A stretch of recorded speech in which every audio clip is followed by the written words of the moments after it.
Bonjour les amis, j'espère que vous allez bien. Bienvenue sur Alliance M Éducation. Vous savez, après l'annonce de la fin du PEC, il y a certaines personnes qui m'ont demandé en fait, mais que vont devenir les personnes qui sont concernées par le PEC? Moi-même, je me posais la question. Du coup, le 17 novembre dernier, il y a eu des marches, manifestations pour réclamer le retour du PEC ou au moins l'obtention d'une clause grand-père pour les personnes qui sont déjà sur le territoire. Mais malheureusement, le Premier ministre du Québec a dit que non, il n'y aurait pas de clause grand-père pour les personnes qui sont déjà sur place parce que ça serait du favoritisme et aussi que les gens ont comme profité du PEC pour rentrer au Québec et se sont centrés plus à Montréal et Laval. On a dépassé notre capacité d'accueil. Je pense qu'il y a un lien à faire avec deux dossiers, santé mentale et hébergement à prix modique. Et on a beaucoup investi dans ces deux secteurs-là, mais on n'arrive pas à combler tous les besoins. Je suis obligé de faire le lien avec le fait que depuis 2 ans, la population de l'île de Montréal a augmenté de 200 000. Il y en a plus de la moitié là-dedans, c'est des demandeurs d'asile, donc des gens qui sont dans une position vulnérable. On a dépassé notre capacité d'accueil et c'est pour ça que j'ai demandé à M. Trudeau depuis au moins 2 ans de réduire le nombre. Je l'ai redemandé à Mark Carney, mais actuellement, là, une augmentation de la population de 10 en 2 ans, c'est impossible de donner tous les services. C'est vrai pour les places dans les écoles, c'est vrai pour les services en santé, c'est vrai pour l'hébergement.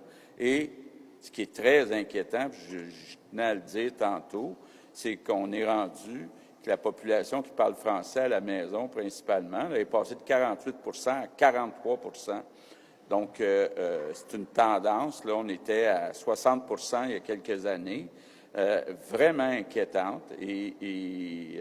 On ne peut pas accueillir autant de personnes en même temps. Il a aussi ajouté qu'il y avait beaucoup trop d'immigrants et qu'il fallait réduire le nombre. Donc, en ce moment-là, pour le PEC, c'est terminé. Mais sachez que les personnes concernées par le PEC n'ont pas baissé les bras et il y a une autre manifestation qui serait prévue pour ce 22 novembre. Mais entre-temps, qu'est-ce qui va se passer ou qu'est-ce qu'il va falloir faire? Ce qu'il va falloir faire, ça va être de repenser votre projet. C'est facile à dire parce que oui, les gens sont déjà ici. C'est facile à dire qu'à faire vu que les gens sont déjà ici. Ils ont passé des années ici. Ils ont payé des milliers de dollars comme frais de scolarité et du jour au lendemain, on leur dit que non, on ne veut plus de vous alors que ce sont des programmes qui ont vraiment martelé que si vous venez au Québec, grâce au PEC, vous allez avoir la résidence permanente et c'est ça que le gouvernement disait, c'est ça qui était vraiment publié sur les sites officiels du MIFI. Mais du jour au lendemain, on dit que il y a beaucoup trop de personnes, il n'y a pas assez de place, tout le monde va à Montréal, à Laval, personne ne va aller en région et tout.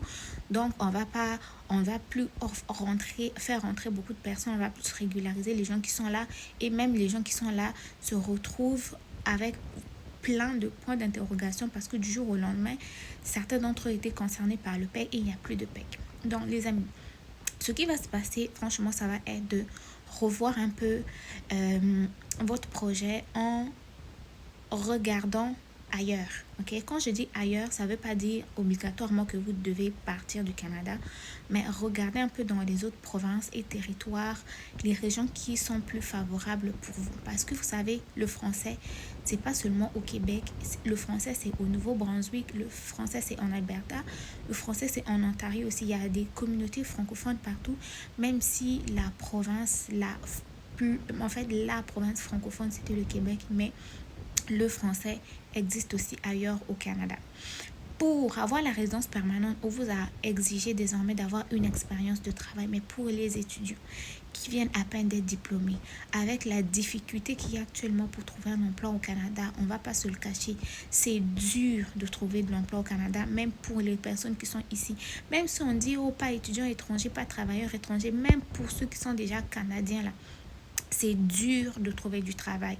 On a dit, ah, quitter Montréal, aller en région, c'est plus, même en région, c'est très difficile de trouver du travail. Et là, je parle pour les Canadiens.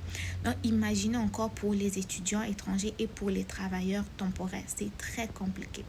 Donc, dans ce cas-là, commencez déjà à envisager, commencez à regarder qu'est-ce qui est favorable pour vous en Ontario, qu'est-ce qui est favorable pour vous au Nouveau-Brunswick, à Edmonton, là-bas. Qu'est-ce que dans les autres provinces et autres territoires du Canada? Le Québec a dit non. Le premier ministre aussi l'a martelé ce mardi. Est-ce que d'ici là, les choses vont prendre une autre tournure? Je ne sais pas. Mais pour le moment, essayez de revoir un peu le projet si vous voulez à tout prix rester au Canada. Il y a certaines personnes sur les réseaux qui ont dit que, vu que, en fait, leurs rêves se sont envolés, ils ont tout sacrifié, ils ne voient plus l'intérêt de continuer à se sacrifier pour le Canada parce que, en fin de compte, en fait, c'est comme si on les avait trahis. Il y a certains qui ont décidé de retourner. Si vous ne pouvez plus retourner, regardez vraiment ailleurs au Canada, au Nouveau-Brunswick, en Alberta, à Edmonton, surtout, parce que là-bas, c'est vraiment bilingue. Le Nouveau-Brunswick est très bilingue. Regardez ce qui s'offre à vous, vu que vous êtes déjà là.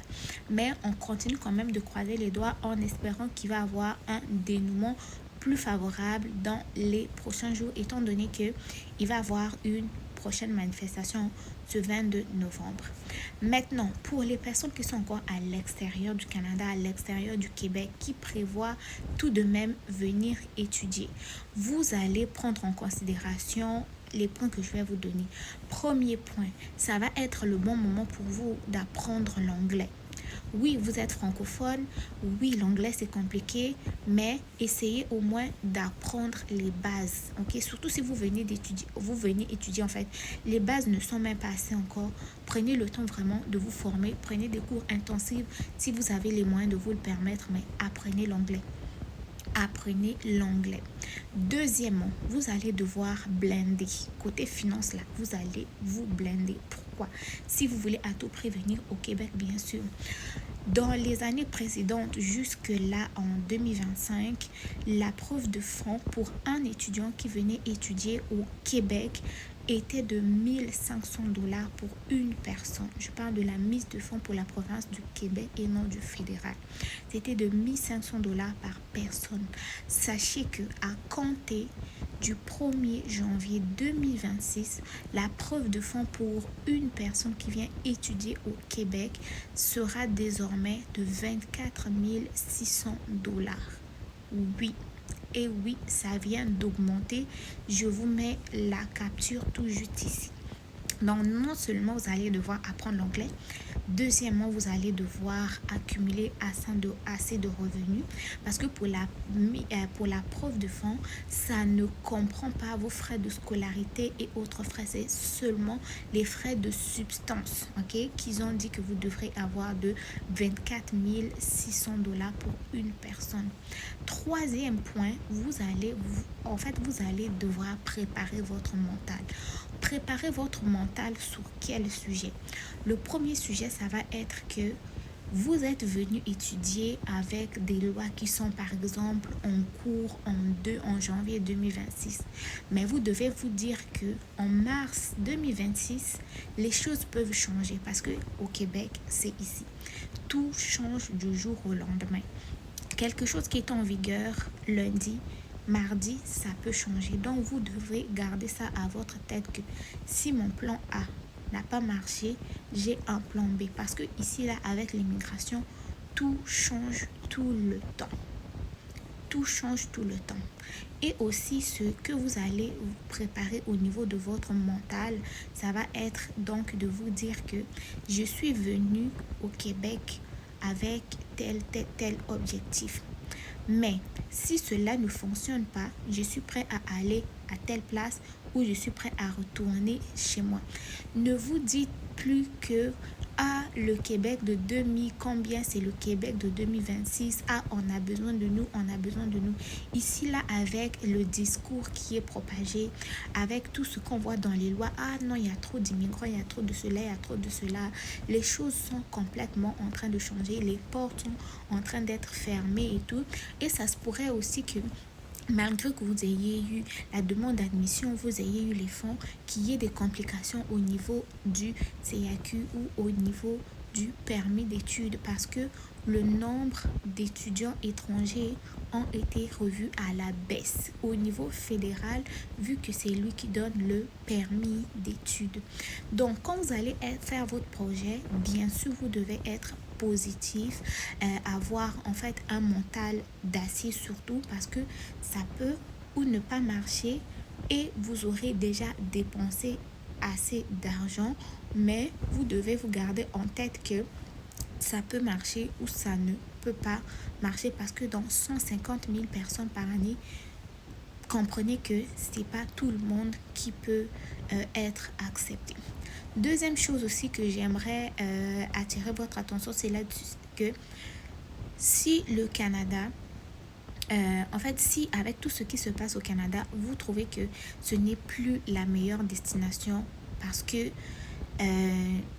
ça devient compliqué. Ça devient compliqué pour les personnes qui sont sur le territoire, ça devient compliqué pour les personnes qui sont citoyens, qui sont résidents permanents, qui sont étudiants étrangers. En fait, la vie devient compliquée, ok? Tout devient complètement cher, tout devient complètement inaccessible. Il faudrait peut-être aussi repenser 2-3 fois pour voir si votre projet doit être réalisé à tout prix au Canada. Certes, vous allez vous dire, je tiens à préciser que mon but n'est pas de vous décourager du tout. C'est tout simplement vous avertir, vous aviser afin que vous puissiez prendre une décision libre et éclairée et que vous ayez toute l'information nécessaire. Donc, je tiens à préciser que le coût du loyer élevé, la nourriture élevée, les assurances, taxes, tout continue d'augmenter et aussi ça devient plus difficile de trouver du travail. Si vous avez la possibilité d'obtenir votre diplôme, trouver un emploi dans votre pays, c'est encore mieux que de venir galérer ici, devenir demandeur d'asile alors qu'il y a encore des lois qui sont en train d'être votées pour contrecarrer tout ce qui est demandeur d'asile. Donc, c'était ma petite contribution par rapport à tout ce qui se passe actuellement avec le PEC et tout. C'est vraiment désolant, c'est quand même déplorable, c'est triste. Surtout pour les personnes qui sont déjà là. Pour les personnes qui sont à l'extérieur, eux, ça leur permet vraiment de prendre le temps de réfléchir, de mieux se préparer et tout pour repenser si ils veulent à tout prévenir ou pas. Mais pour les personnes qui sont déjà là, ça fait des années, des personnes qui ont tout investi, des personnes qui sont impliquées parce qu'ils avaient cette promesse-là qu'après, ils auraient la résidence permanente. Mais du jour au lendemain, le programme est aboli.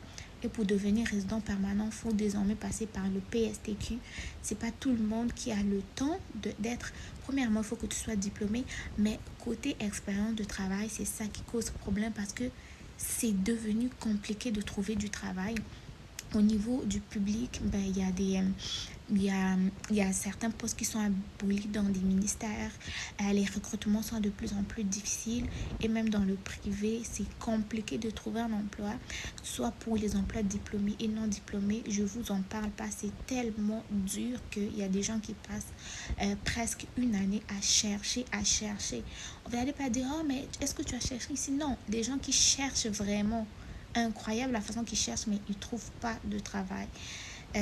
Ça commence à faire dur. Et entre-temps, il n'y a pas de travail. Entre-temps, le prix de tout augmente. Moi, en fait, je suis en train de capoter sur le prix des articles. La nourriture, je vous en parle pas. Incroyable. En fait, le pire, c'est que c'est pas moi. Je suis pas la seule à le penser, mais c'est incroyable. Donc, les gars, ceux qui sont là, courage. Bon succès dans ce que vous allez faire. J'espère qu'il y aura vraiment une solution pour vous. Et pour les personnes qui ne sont pas encore là, c'est le moment de mieux vous préparer et réfléchir à 2 fois si vous voulez venir ou pas.